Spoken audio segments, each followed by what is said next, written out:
Cleito colocou, a explicação da Daniel 9:27 é diferente da ideia adventista, que apresenta o personagem do conceito como Jesus e não o anticristo. Foi mais lúcido para mim ao ser apresentado Mateus 24:15. Exatamente, porque o cessar o sacrifício, quando a gente pega o texto lá de Daniel 9:27, ele usa essa expressão aqui, ó. Sobre a asa das abominações virá o assolador. Então, isso aqui não é Jesus. E aí, quando Jesus se refere à asa das abominações virá o assolador, lá no Mateus 24:15, ele fala sobre o abominável da desolação, de que falou o profeta Daniel. Então, assim, Jesus, é porque esse texto do Mateus 24 foi traduzido do grego para nós, então eles vão usar um sinônimo, mas Jesus está fazendo referência a 9:27, e aqui ele não está falando dele, ele está falando de um sujeito maligno. Então, por isso que a gente vai ter a situação.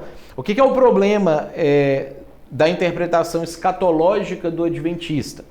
O adventista marcou a data de Jesus voltar, eles fizeram uma análise escatológica lá em 1840 mais ou menos, e eles calcularam que Jesus voltaria em 1843. Então, eles acreditaram, errou rude,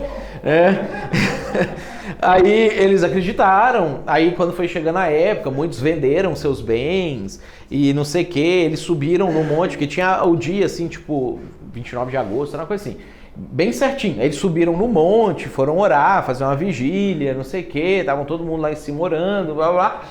E aí, obviamente, passou a madrugada, amanheceu, Jesus não voltou. Aí eles ficaram ali, ó, me enganaram, né? Meu pastor mentiu para mim, né? Deu ruim, deu algum problema. Aí, nesse momento, aí esse pastor, George Miller, ele sentou lá de novo, fez outros cálculos, e falou, não, gente, eu errei por 1 ano, porque eu deixei de considerar essa data aqui, não sei o quê. Jesus vai voltar em 1844, é no ano que vem, não sei o quê, não sei o quê. Aí, uma meia dúzia de gente saiu da igreja, mas a maioria acreditou. E aí continuou. Aí eles, não, então é ano que vem, eles ficaram mais 1 ano se preparando. Quando foi acontecer, em 1844, tinha mais gente no monte do que em 1843. Mais gente ainda passou a acreditar que era aquele ano. Subiram no monte, mesma coisa. Oraram, ficaram ali fazendo a vigília, esperando Jesus voltar, não sei o que. Amanheceu, Jesus não voltou. Aí o que aconteceu nesse momento? Um núcleo se destacou e fundaram os que são os batistas do 7º dia, porque esse núcleo já guardava sábado e essa coisa toda. Fundaram os batistas do 7º dia, que é uma denominação muito pequena aqui no Brasil, quase que não tem aqui no Brasil mais. Só que aí o George Miller, ajudado por uma mulher chamada Ellen White, né, eles voltaram para o texto bíblico e falaram assim, não é que a gente errou. É que Jesus já voltou, mas ele voltou lá no templo celestial para iniciar o processo de purificação do templo, para então ele poder voltar para cá. Aí eles escrevem toda uma escatologia, aí essa construção escatológica que eles fazem toda começa a derivar daí, eles vão construir toda uma explicação para justificar que Jesus não voltou fisicamente em 1844. A ideia do advento, né, que é a volta de Jesus, então eles são a igreja que espera a volta de Jesus, que espera o advento, a igreja adventista, e que guarda o sábado, do 7º dia. Aí ficou assim, aí eles construíram toda uma teologia baseada nisso, nas revelações que Ellen White disse que teve, que ela viu o céu, viu, tipo o João assim, que ela subiu lá, viu acontecendo e tudo, e aí como é que estava, voltava, explicava essa situação, aí eles foram construindo a teologia escatológica deles. Então assim, nem parte da Bíblia a doutrina, né? A doutrina parte de tentar consertar um erro teológico terrível que eles cometeram. Aí eles vão começar a construir um monte de coisa em cima disso ali. É algo das pessoas não estudarem, né? Porque nada daquilo ali aconteceu e como é que Jesus vai voltar sem nada, nem perto? É o que acontece? Aí, tem um outro problema, quando a gente estuda escatologia, de maneira geral, que, por exemplo, esse é o problema que vai acometer as igrejas reformadas. Igreja presbiteriana, igreja batista tradicional, as igrejas de linha reformada de maneira geral. Todos esses grupos que desenvolveram teologias escatológicas entre o século XVI e o século XIX, eles eram antissemitas. Era tipo aquilo que uma vez, não sei se você estava na pregação num domingo aqui, que eu trouxe aquela frase do Lutero falando que era para matar os judeus, queimar os judeus, não sei o quê. Os reformadores todos, eles eram antissemitas. Lutero, Calvino, esse pessoal todo. Esse pessoal dos Estados Unidos era antissemita.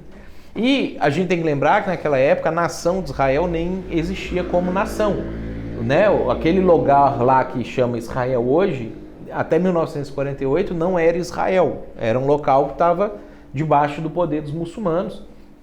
Os judeus estavam espalhados pelo mundo e ninguém gostava deles. Então assim, nem passava pela cabeça dessas pessoas que um dia Deus iria pegar o povo judeu e colocar o povo judeu de volta naquela terra. Eles liam, aí o que eles falavam?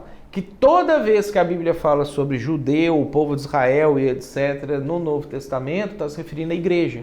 Que a igreja é que é o Israel de Deus.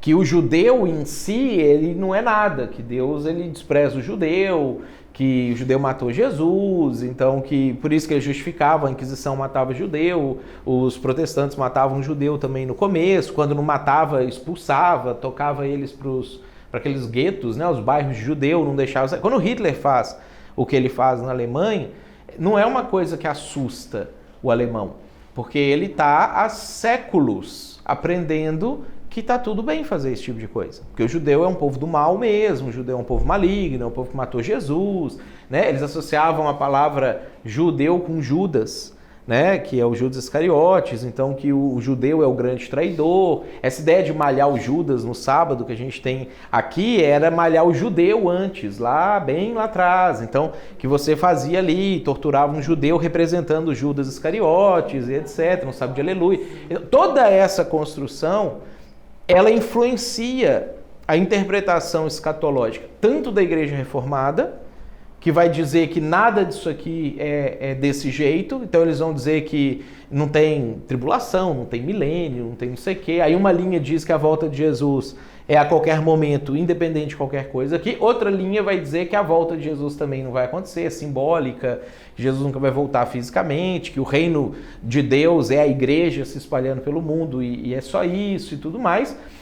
E outra linha, que é essa que os adventistas entraram, e aí que você vai ter depois o Testemunho de Jeová, os Mormons e algumas dessas seitas entraram também, começam a propagar que a Nova Jerusalém é os Estados Unidos, que o povo escolhido de Deus é o americano. Então todas essas profecias que estão relacionadas aqui com Israel, o povo de Deus, etc, etc, é a igreja americana. E aí, com base nisso, eles pegam esses textos, eles leem e reinterpretam esses textos e vão construindo teologia. Quando entra no século XX, que a igreja começa a gostar de Israel, muda o sentimento, né? Crente hoje gosta de Israel, judeu, coisa que vem de Israel, não sei o quê, e põe bandeira de Israel na igreja, etc. Quando muda o sentimento no século XX.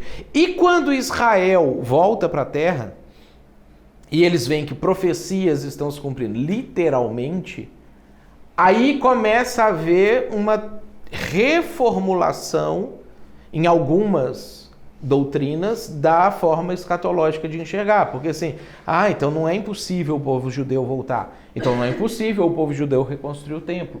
Então não é impossível que quando está falando de judeu, está falando de judeu mesmo. Quando está falando de Israel, está falando de Israel mesmo. Só que você tem uma herança escatológica, teológica escatológica construída com base nesse pensamento antissemita que vem junto. Aí ao invés de falar assim, peraí, vamos zerar tudo, vamos lá ler na Bíblia e fazer a partir dali do zero, eles vão reformulando o que não encaixa, mas mantendo um resto que encaixa. Aí começam a ter essas linhas diversas de interpretação escatológica. Então, por exemplo, o que a gente está fazendo aqui? Nós estamos olhando a Bíblia numa sequência, né? E aí você vê aqui, não apareceu arrebatamento. Até agora, ninguém tocou nesse assunto. Nem Daniel, nem Jesus, nem Apocalipse. Tá seguindo. Tá acontecendo um desastre, catástrofe, problemalhada, perseguição, não sei o quê. Não se falou nem em volta de Jesus, nem em arrebatamento. Então, quando a gente vai seguindo a linha, a gente vai ver que esse negócio vai acontecer bem mais para frente ainda. E se você gostou dessa resposta e quiser estudar com a gente, acessa aqui embaixo o link para você poder estudar junto com a gente, fazer o nosso seminário. Vai ser um prazer ter você junto com a gente.